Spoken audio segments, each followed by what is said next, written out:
Good day, good day. You caught me catching or putting on my Valor. I'm just putting on my essential oils, which I always do before I do lives or anything like that online. And I'm ready. How are you today? A lovely Wednesday. We are carrying on with this incredible book. We've actually gone past the middle point and we're on the home stretch with it. We are on page 200. Really hoping that you're getting a lot out of this, because if you are not just listening to the words, but you're actually applying some of the wisdom that's in this book to your life, you will see significant change. I know it because I've done it and I continue to do it every single day. Even showing up here, sometimes there's people that join me live. Sometimes there's more people on YouTube or Quantum Academy or wherever you're from. Let me know where you're from. That would be fantastic. And let me know if you like the prelude to these lives, that little 1 minute blip that I created in Canva of all things. I like the music. I like the music that I chose because it just kind of gets me in the mode of teaching. It's empowering. It gets me going. So let me know what you think of that. And yeah, if you are applying any of this, or if you are a TIR student already or a client, and you know the power of the information you learn from Bob Proctor, share it with others, because I think that this world is in dire need of this type of wisdom. This wisdom will empower you, it will better you, and it will get you on track with your purpose. I can almost tell you it will for sure. It's like a guarantee, because if you apply the wisdom, you'll get the results. Your behavior will change, and you will all of a sudden start acquiring new results. So, keeping that in mind, we're going to continue on with page 200. It says Uncle Joe. It's still chapter 8, which is mindset. And it starts off with a quote: "Face the thing you fear, and fear will leave you." On Bob Proctor.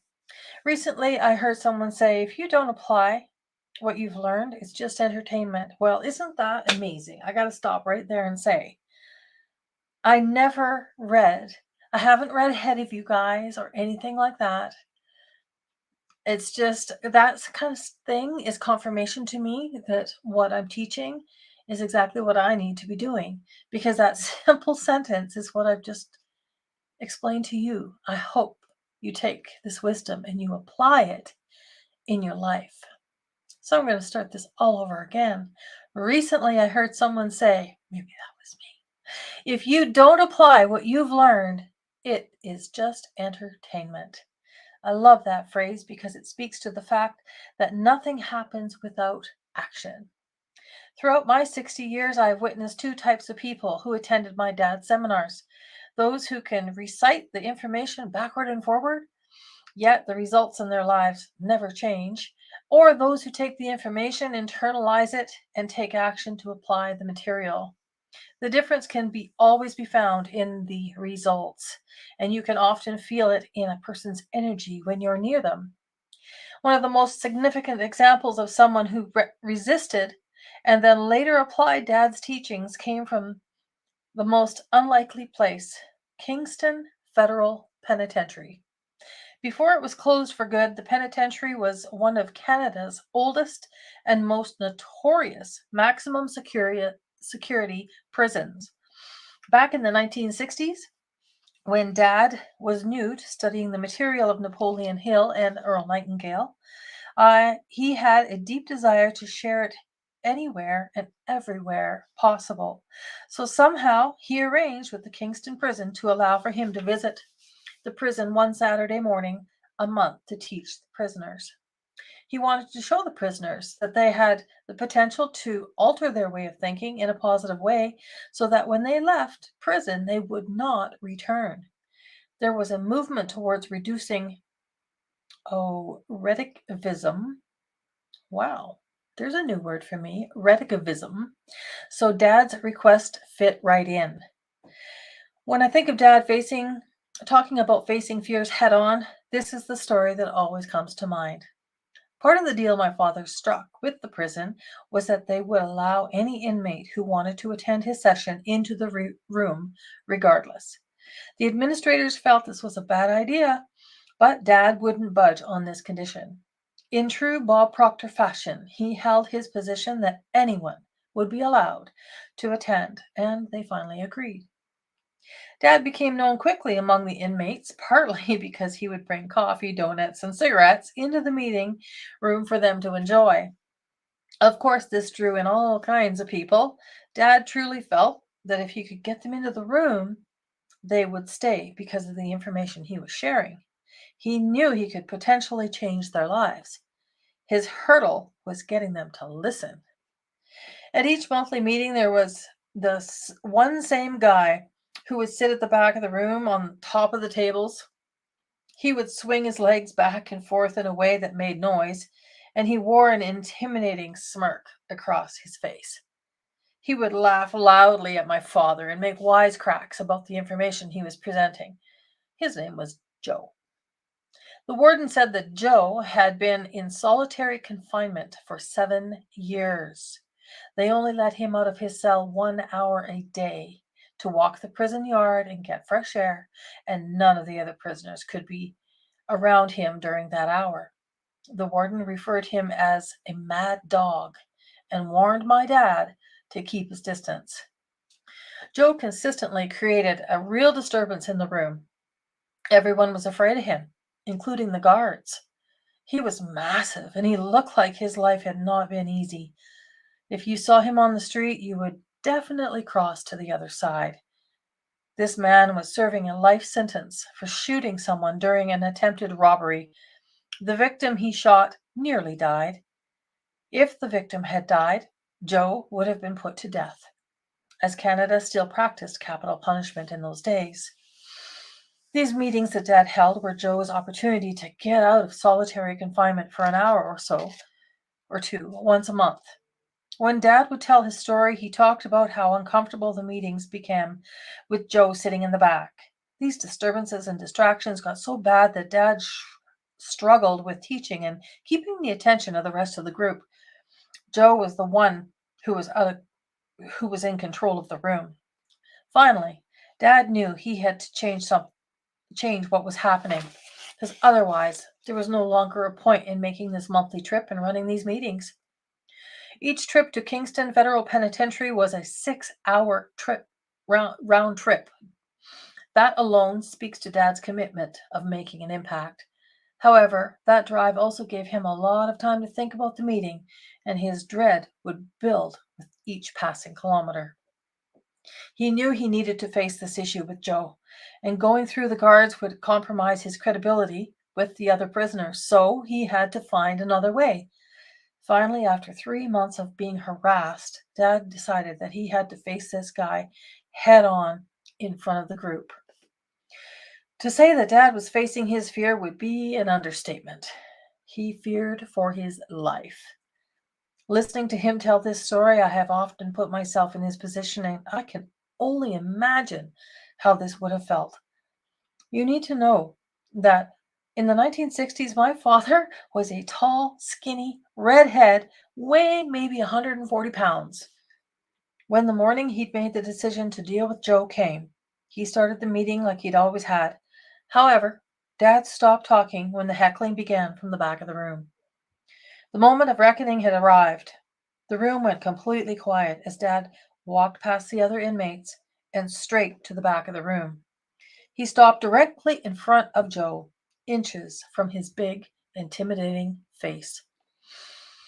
In the toughest voice he could muster, he looked at Joe and said, "You must be the dumbest bastard I have ever met. If you would take the time to listen what I'm teaching, you might just learn something." Joe's face turned a deep shade of red.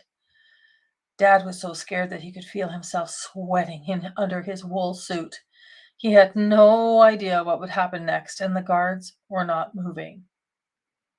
Pushing past his fear, he went on to say, "I can earn more money in an hour than you could steal in a month. And when I am done here today, I will freely walk out of this prison, get into my nice air conditioned car, and drive home. Then, looking right into Joe's eyes, he continued, when I am gone, you will be taken back to your little cell and locked back up. Joe sat there vibrating with anger. He returned Dad's stare, and the tension was palpable. Palpable. And then suddenly Joe began to laugh hysterically. He must have thought that my father was about as crazy as anyone he had ever met. Thinking this was it, Dad turned around and started back toward the front of the room, shouting as he walked, if you take the time to listen, you might just get out of this place and build a nice life for yourself. Dad walked out of the prison that day with a feeling of relief and pride.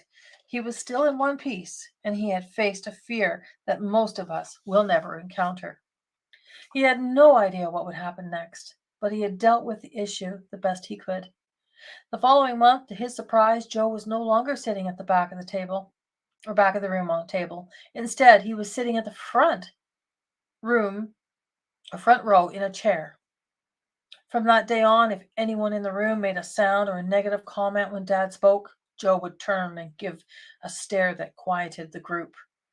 He became Dad's greatest defender, and everyone in the room stayed in line because of him. But that's not the end of the story. Joe ended up becoming a good friend. He was eventually released from prison, something no one expected, and when he was released, he came to work with my father. Joe even traveled to England to help Dad open a cleaning business. He was such a good friend that I knew him as Uncle Joe. As a child, I had no idea Uncle Joe had been in prison. I can still picture Uncle Joe and hear his deep laugh. He was a big, powerful man, and it was easy to see that his appearance often struck fear in people. However, he was nothing but kind in my eyes. The first time I heard my father tell this story from stage, I knew immediately who he was talking about. This story is my real life example of what it means to face fear, and once again showed me how committed my father was to teach. Uncle Joe proved that anything is possible when you want to change. Joe went on to live a productive and happy life. When I think about those early days, I can only imagine how many other lives have been positively altered over the last 60 plus years because my father was willing to do whatever it took to share his passion and make a difference. Wow. Consider, what are you willing to do to push past a fear that's holding you back? If fear keeps you from moving forward, that fear will grow until you deal with it. It may even get to the point where it dominates your thinking and keeps you awake at night. When you face the fear, no longer allowing it to control you, it will leave you, and you will automatically feel more confident. That is mental freedom. Change is going to happen whether we're ready or not. Learn to lean into the discomfort. When faced with fear and discomfort, retreating is the easiest thing to do, but the easiest thing is often not the best thing. Nothing stays the same, and to grow, we must lean into discomfort. Otherwise, fear will sabotage success in all areas of your life. You are far more powerful and resilient than you think. Just look at all the things you've already overcome in your life. Write some of those out here. And then, of course, it gives you a page to do some note jotting. That's such a powerful story, and I've actually been blessed to hear that from Bob from stage, and to hear him tell it is quite funny. But he was scared. He was so scared, as he said, for his life. This Joe guy was super big and intimidating, and he didn't want to rock the boat. But he knew that if he didn't, this Joe controlled the show. He controlled his life because Joe was very dominating the meetings of which Bob was trying to have for these inmates. So great story.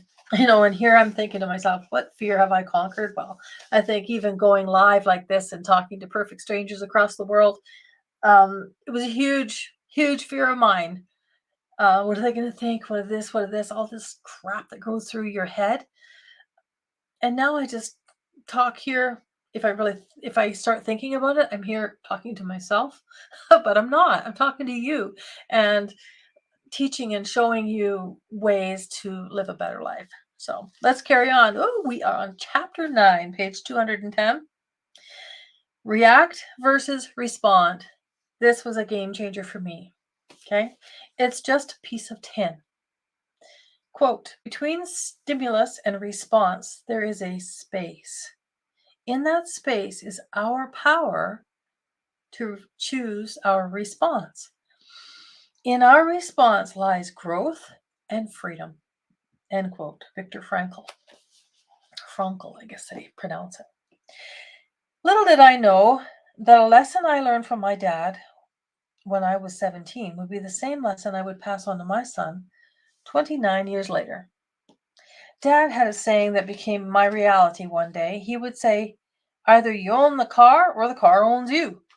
He was referring to people who buy an expensive car and won't let anyone drive it, because including them closest to them. Unfortunately, their misplaced affection confuses their priorities, and they will often pamper the vehicle more than they indulge in the important people in their lives, and sometimes even themselves. My father's Cadillac Eldorado, convertible. The car we drove across the country when I was 15 was a beautiful car that Dad thoroughly enjoyed and took a lot of pride in. I learned to drive in that car. Later, I got my driver's license in it. As far as cars go, it was my first love. There were many years that my father was on the road more than he was home. When I was a teenager with a driver's license, this was a big perk because, yes, you guessed it, he was willing to and allowed me to enjoy the extraordinary vehicle while he was away. During one of his trips, I got into an accident in his car. I drove right into the back of another vehicle. The accident was entirely my fault. That day I had an exam scheduled at school and I was running late, so I jumped into Dad's car, completely distracted by the exam, and sped off. I was driving too fast and doing everything I could to get through the lights, even if they were yellow. There was a shopping plaza that I had to go around to reach the school parking lot. I wasn't paying attention. Instead, I was scanning the parking lot to the left, looking for a parking spot, and when I looked back, the stoplight was a solid red. The car right in front of me had already stopped. It was too late when I saw it, and I had to pump the brakes hard to try and stop. I slid and ran right into the back of the stopped vehicle. The dread I felt upon impact was nothing like I'd ever felt.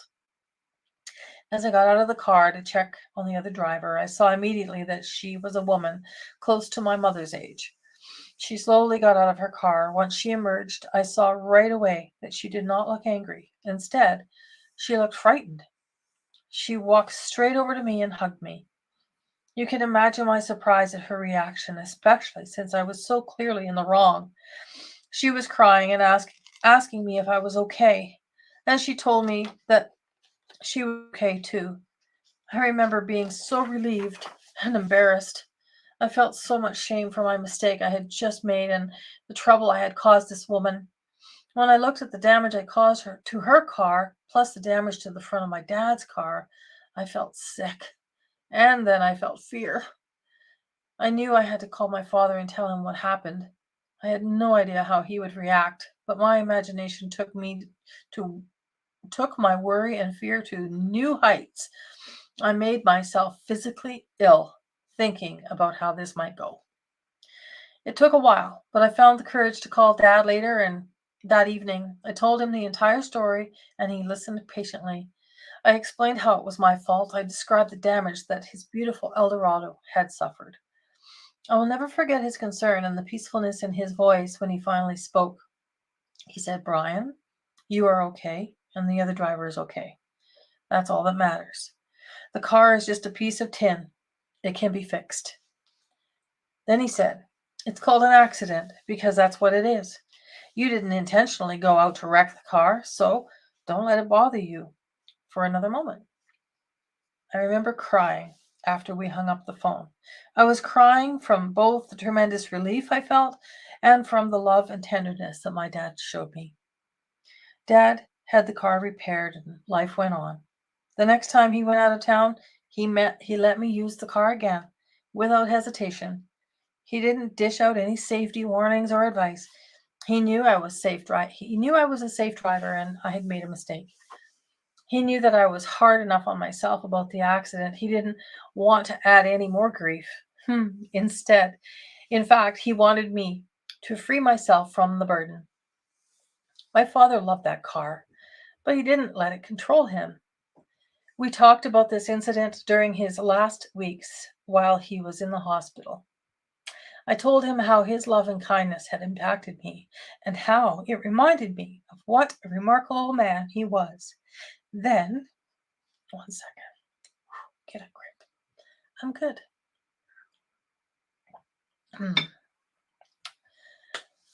We then laughed about what happened 29 years later after the accident. I was in Palm Beach, Florida, speaking to a large group of people that I was working with. From the stage that day, I shared the story about wrecking Dad's car and how he responded. I wanted everyone to understand what a great man my father was, but more to know how congruent he was with the material he taught. He lived it. Reliving that experience from the stage was fun, and I enjoyed the story as much as everyone in the group. Ironically, that night I got a phone call from my son saying he'd gotten into an accident and wrecked my truck. It was a single car accident. He was driving too fast in the rain and slid off the road into a telephone pole. I could hear the worry in his voice. I responded word for word, exactly 29 years earlier. I could feel that my voice was calm and peaceful. Thankfully, Danny hadn't been hurt, and that was the only thing that mattered, not the piece of tin. Many years ago, Dad was coaching a client in a private session and was teaching the concept of respond versus react. He got an inspired idea to create a coin that a person could keep in their pocket, something that would ignite cells of recognition in their mind by simply touching it. Gina had the coins manufactured and we gave them out at events. I have one sitting on my desk right now. Frequently, I have conversations with clients telling me they still carry that coin. One second. I don't know why that started. What in the world? Just give me 1 minute here.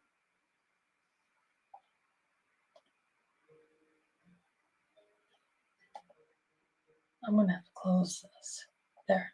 Close it all together. That is really crazy. My Spotify kept firing up and playing the music that I've been listening to. So hopefully Facebook will come along and ban this video because there's some copyright issue.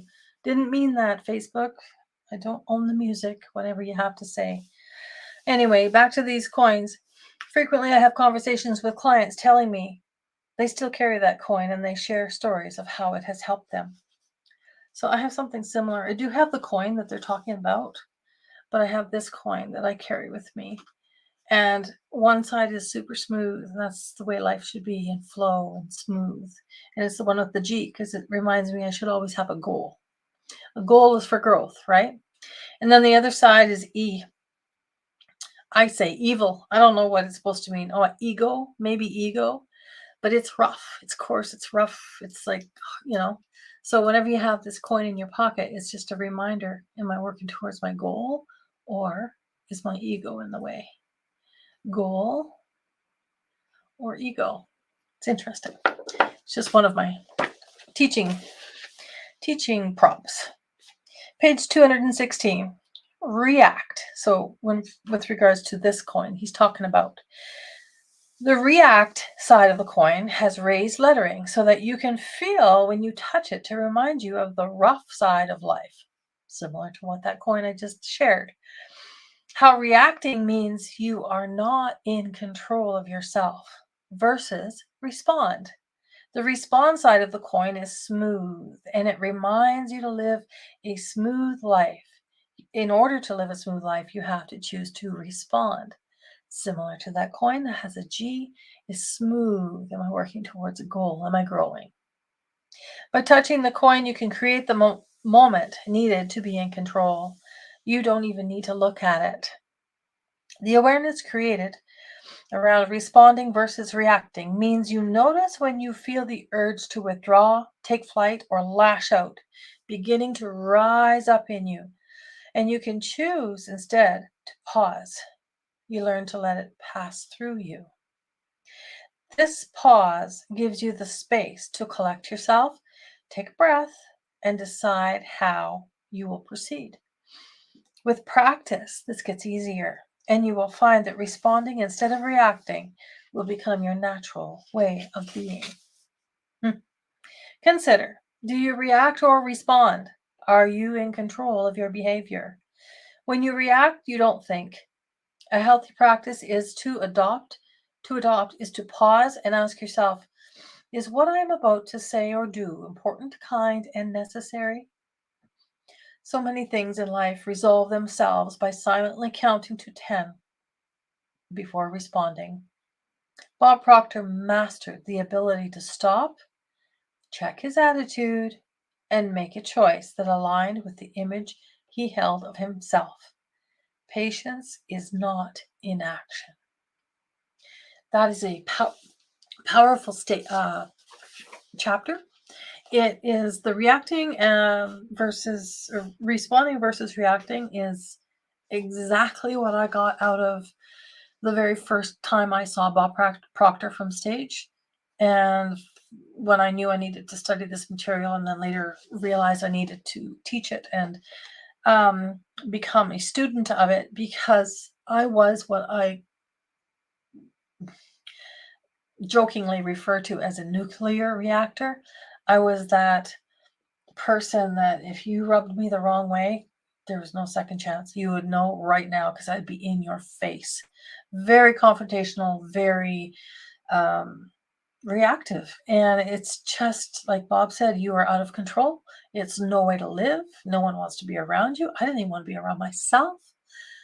And it takes practice to be a responder. But in responding, you are by far in control of the scenario. It doesn't matter what's going on around you in your environment. If you respond, you're in total control. Someone can be in your face, and if you're not giving them the time of day and just kind of shrugging your shoulders and like, okay, then you are in control of the situation. Where are we at here? Oh, I got 2 minutes. According to my timer, I have 12 seconds. Let's just leave it at that then. According to the watch on or the clock on my computer, it's 12:29. We're going to move into chapter 10 on Monday, which is self-care. Amazing, amazing self-care. None of us look after ourselves the way God wants us to look after ourselves. We kind of abuse this body that we live in whatever ways. And I think we're destined to live happier and to be better humans every single day. I'm going to leave it at that. So we didn't seem to get that far, but we did. We get 20 more pages ahead, and we're going to start that chapter on Wednesday. I want you to have a fabulous weekend. Monday, you know what? It's not going to be Monday. I'm going to change it to Tuesday, if that aligns with everything else I got going on. It won't be Monday because we here in Canada have a long weekend, and I will not be here. So I will not be back here in my office in time to do the reading. So we're just going to shoot for Tuesday. And regardless, you have yourself a fabulous weekend, whatever you choose to do, and live life to the fullest and be happy. Talk to you later. Bye.